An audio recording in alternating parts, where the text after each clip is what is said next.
knowledge is a great driver in the world, and if this knowledge, these ideas are actually transformed, translated into tangible and useful products and services, then this could certainly change the world. Hi, I'm Jazz. I'm the Technology Management Office Manager of the Ateneo de Manila University.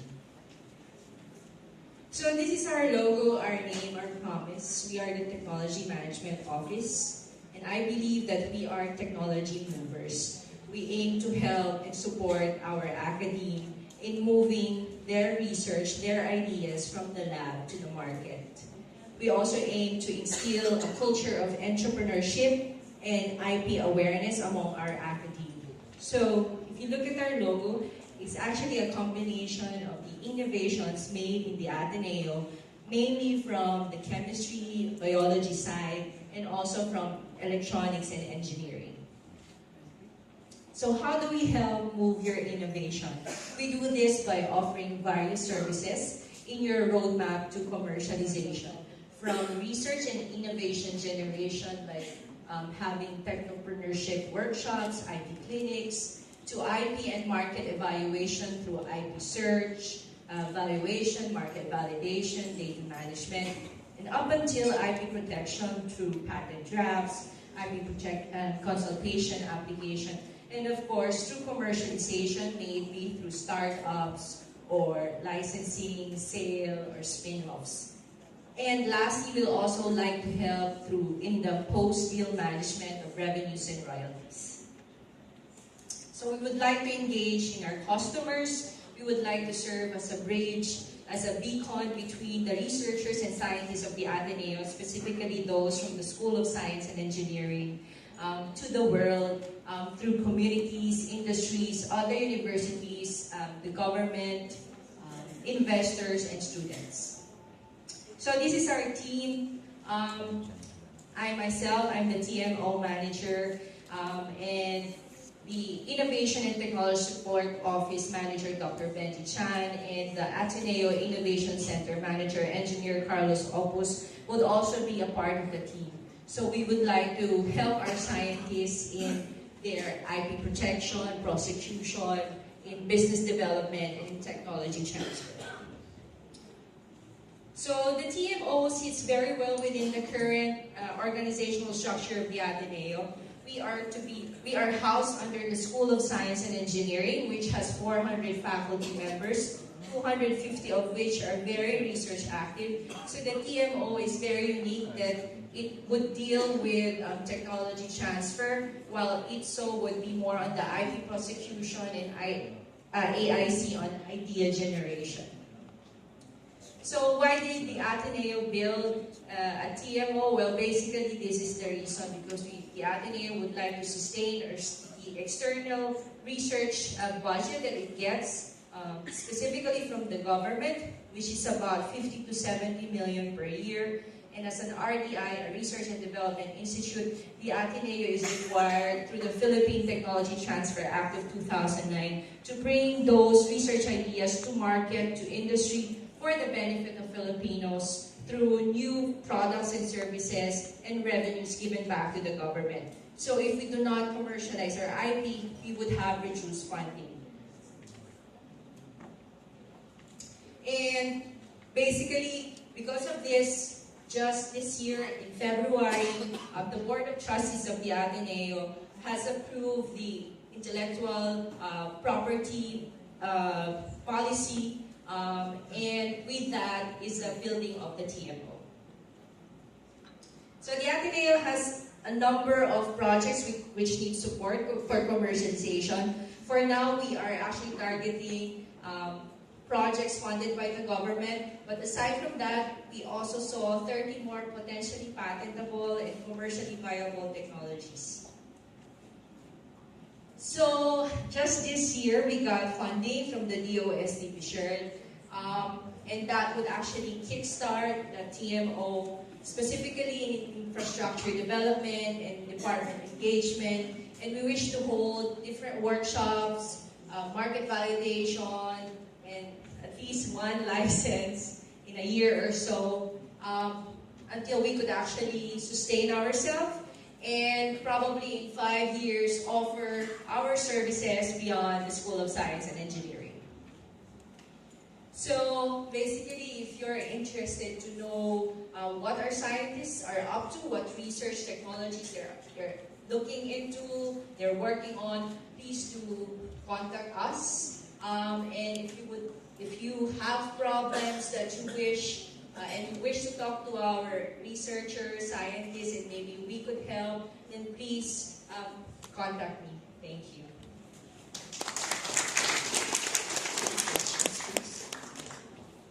Thank you for the presentation. What I'm particularly interested in is your patent portfolio management. And I'm interested to know, sort of, you said that you've got quite a few potentially patentable technologies. How do you decide it's potentially patentable?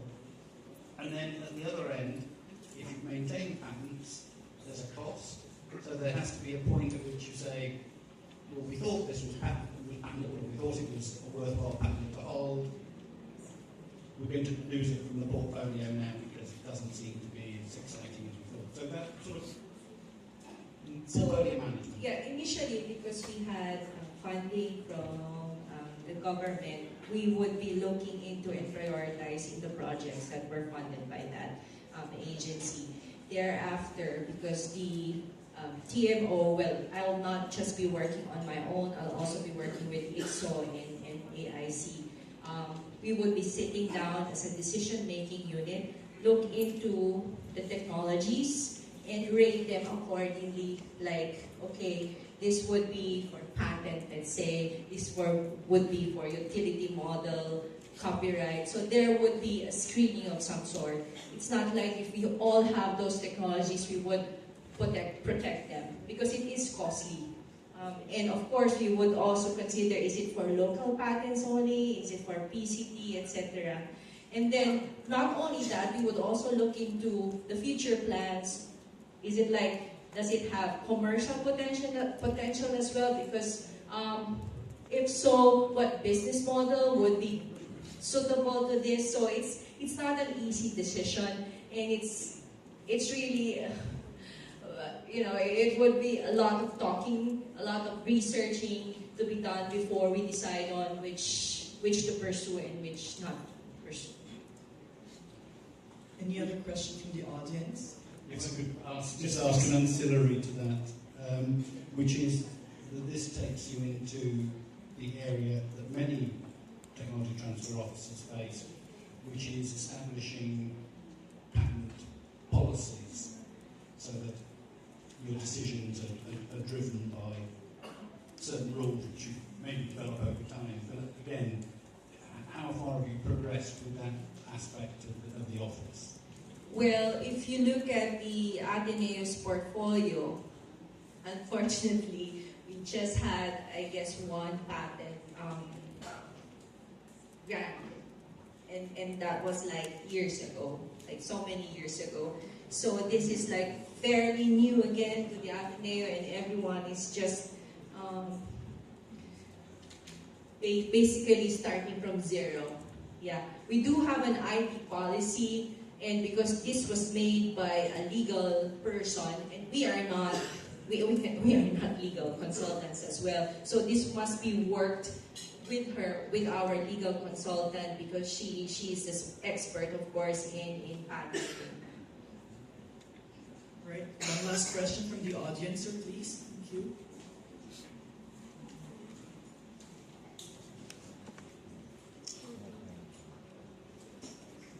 I'd like to pursue the thread that the gentleman was going on.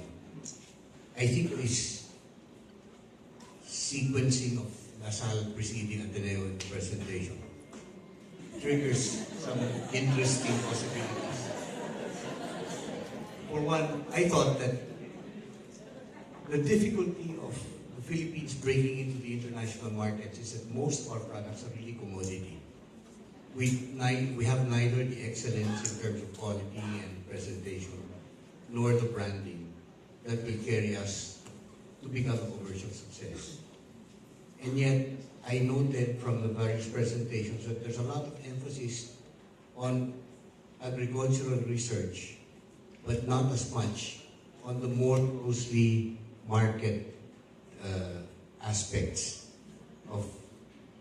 And this was what led me to come up and say, maybe Ateneo and LaSalle can work together to work on some real Barako marketing thrust for coffee and Criolla for chocolate, but do it from the point of view of doing real market-oriented and branded products, because that seems to be where we're falling down. And I just came from China, from Beijing, 3 weeks ago, and the comments of the people there who are handling the different products is that the Philippines, for the most part, only comes up with commodity-type products. And therefore, we're not really going to get our share of the export dollars or the value added that can create jobs here until we progress beyond trying to catch up with agricultural practices. Let's forget muna the agricultural practice and emphasize more the market-oriented thing, because hindi natin kaya baguhin ang ating mga politiko. They will always keep our production down. So we have to rely on the private sector to come up with products of branded excellence, so that at least we have people who are going to be willing to invest because of the shorter lead time in making their returns. So maybe we can meet LaSalle and Ateneo after, so that we can figure out the coffee and Yeah, sure, sir. I mean, I'm also an Atenean, and basically it's not really about who is from which school, you know. I mean, we do have a sense of camaraderie, especially if we're working for the country. Personally, I don't really care if you're from Ateneo, from UP, or from LaSalle. I mean, it's just tagging, naming, no nonsense, for me, at least. And I think the promotion or the creation of a KMO, especially guided by DOST, is really a great chance for the academe to collaborate with the private industry, because I do think the Philippines is at its infancy stage, well, at least for me. So yeah, great work should be done, and collaboration should really be focused on. Thank you. Thank you very much, Dr. Ragaza.